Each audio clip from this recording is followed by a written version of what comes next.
Waalaikumsalam. Bagaimana menurut Abi kondisi anak muda sekarang? Ngeri-ngeri sedap. Apa kekhawatiran Abi terhadap anak muda sekarang? Dan apa nasihat Abi ya kepada anak-anak muda generasi Aceh pada masa yang akan datang? Menyanyi anak temannya lun jauh. Lung kena jawab panjang tat kadang lung dihanampung. Tetapi menyagetanya malamnya tak pegat maulid. Wahai para pemuda dan pemudi, khususnya generasi Aceh yang cinta terhadap baginda Nabi, Rasulullah telah berpesan jauh-jauh hari, kun aliman. Kalau kamu umatku, jadilah kamu itu orang yang alim. Artinya belajarlah sampai kamu paham dengan agama Allah. Karena dasar agama kenal Allah. Pesan yang pertama untuk para generasi Aceh, laki dan perempuan, awaluddin ma'rifatullah.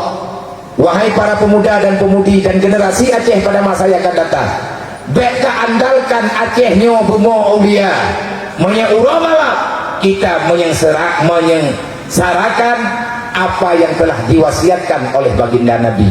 Fathi tanyo bumo aulia menyeuro dan malam detanyo tak kecewa. Ia panglimanya para wali, yaitu Nabi Muhammad sallallahu alaihi wasallam. Man kibancara ngak selamat ku ke neyak beut adom tua. Kun aliman bumalik. Hai te malen bagiban muta aliman ya beut. Ha te ku beut lo biah hanapeng. Maklum han urang katien, ya long kam ningai. Makne ya long urang katien. Kiban long beut ya biah long hati. Muta'aliman hati mustamian pat yang nabut lang kampung ya dengar adom tua. Bacut-bacut je gero indre. Hanangan puja dia long hana Honda. Hana pe long hana paket. Muhibban, jadilah kamu itu orang yang cinta terhadap pergerakan orang-orang yang sedang memperjuangkan agama.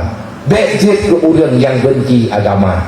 Nabi paling cinta terhadap ilmu dan Nabi paling benci terhadap kebodohan. Makanya Rasulullah nebegah pesan lun bagata hai umat, melangkahlah walaupun pelan, tapi pastikan langkahmu itu akan sampai kepada surga. Nyoteno tajak baju-baju butro ulang surga Nabi pegang. Kibancara tajak ngatro ulang surga Nabi lekut tetap jalan yang butui, biar jalan salah. Google Map bupa, biar Google salah, biar Map salah. Kibancara nggak betul, Nabi kun. Wajariku ilal jannah ilmu. Kalau kamu ingin sampai ke surga, belajarlah, carilah ilmu agama. Mamihan kudemi apa bagi? Watariku ilanar al jahlu. Kalau kita membiarkan diri dalam kebodohan, pasti Rasulullah pegang al jahlu Rasul kabisa. Dasar kejahatan dimulai oleh kebodohan. Kalau kebodohan ini kita pertahankan, maka akan banyak timbul kejahatan. Kalau kejahatan sudah berlipat gandakan, maka balasannya jangan salahkan Allah. Kalau Allah memberikan neraka kepada orang yang telah berbuat salah.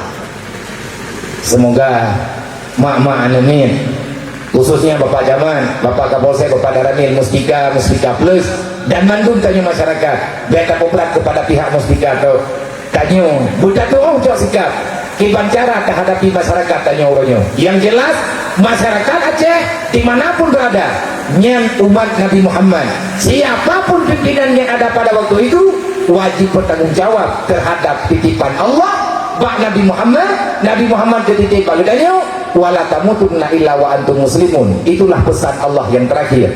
Jangan pernah kamu keluar daripada dunia kecuali kamu dipastikan mati dalam Islam. Bermakna dasa dengan Allah. Allah menghadirkan kita ke dunia dalam keadaan suci daripada dosa. Jangan pernah pulang dengan kita membawa noda yang tidak Allah Ta'ala inginkan. Menyebut terus salah, bertobatlah. Semoga Allah Ta'ala jemput taubat gedayang, Allah Ta'ala diterima taubat gedayang. Cara taubat yang betul, wa man taba min ba'di dzulmihi wa aslaha, kata Allah. Siapapun yang bertobat daripada kegelapan, artinya kita menghentikan kegelapan, masuk dalam cahaya yang terang. Artinya tinggalkan kebodohan, masuk dalam ilmu pendidikan. Wa aslaha, selanjutnya berbuat baiklah. Allah pasti menerima taubat kita, insya Allah.